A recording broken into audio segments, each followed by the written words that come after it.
आज का बाइबल का वचन योशुआ का ग्रंथ अध्याय 3 वचन 7 से 11, 13 से 17।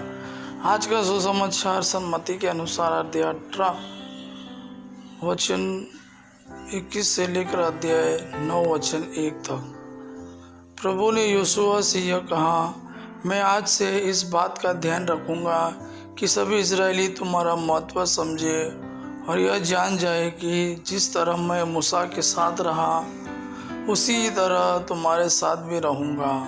तुम विधान की मंजूषा ढोने वाले पुरोहितों को यह आदेश दोगे, जब तुम लोग यरदन नदी के तट पर पहुँचो तो नदी में ही खड़े हो जाओ। इसके बाद योशुआ ने इजरायलियों से कहा, यहाँ आओ और अपने प्रभु ईश्वर का आदेश सुनो। योशुआ ने कहा, अब तुम जान जाओगे कि जीवंत ईश्वर तुम्हारे बीच है और तुम लोगों के सामने से कनानियों को निश्चय ही भगा देगा। समस्त पृथ्वी के प्रभु के विधान की मंजूषा तुम लोगों से पहले यरदन पार करेगी। 12 व्यक्तियों को चुन लो, हर एक वंश में से एक व्यक्ति को, जो ही समस्त पृथ्वी के प्रभु के विधान की मंजूषा ढोने वाले पुरोहित यरदन नदी के पानी में पैर रखेंगे, त्यों ही ऊपर से बहने वाली पानी थम जाएगा और ठोस पुंज जैसा हो जाएगा। जब इजरायली अपने तंबू को उखाड़कर यरदन को पार करने निकले तो विधान की मंजूषा ढोने वाले पुरोहित उनके आगे आगे चले। जो ही मंजूषा ढोने वाले पुरोहितों ने यरदन के पास जाकर पानी में पैर रखा, कटनी के समय यरदन का पानी उमड़कर तट पर फैल जाता है, त्यों ही ऊपर से बहने वाला पानी थम गया और सातान के पुंज जैसा बन गया। अरबा के समुद्र अर्थात लवण समुद्र की ओर उतरने वाला पानी बह निकला और इस प्रकार इजरायली यरीको के सामने पार उतरे। जब इजरायली सूखे पांव उस पार जा रहे थे तो प्रभु के विधान की मंजूषा ढोने वाले पुरोहित यरदन के बीच के सूखे तल पर तब तक खड़े रहे जब तक सभी लोग यरदन के उस पार नहीं पहुंचे। आज का सुसमाचार सन्मति के अनुसार अध्याय 18 वचन 21 से लेकर अध्याय 19 वचन 1। तब पेतरुस ने पास आकर यीशु से कहा, प्रभु, यदि मेरा भाई मेरे विरुद्ध अपराध करता जाए तो मैं कितनी बार उसे क्षमा करूं? 7 बार तक? यीशु ने उत्तर दिया, मैं तुमसे नहीं कहता 7 बार तक, बल्कि 70 गुना 7 बार तक। यही कारण है कि स्वर्ग का राज्य उस राजा के सदृश है जो अपने सेवकों से लेखा लेना चाहता था।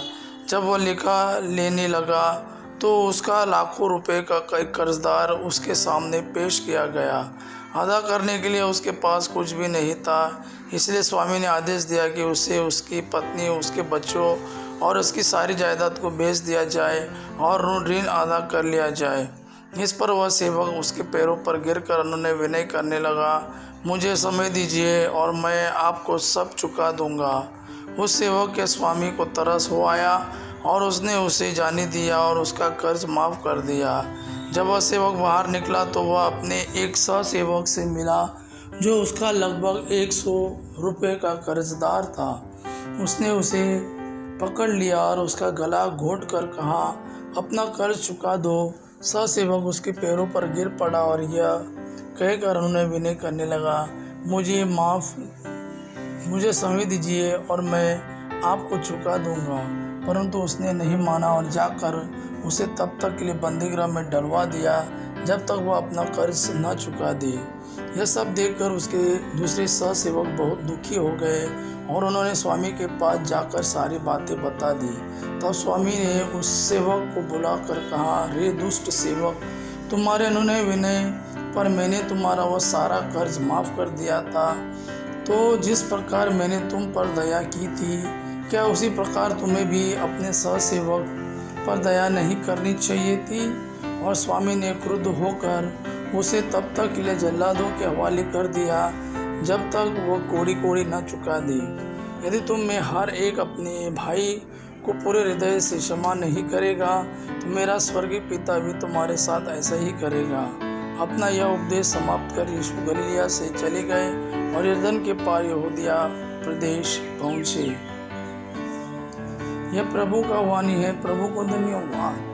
आबा पिता की महिमा और पुत्र यीशु का प्रेम आप पर सदा सर्वदा बना रहे। आमेन।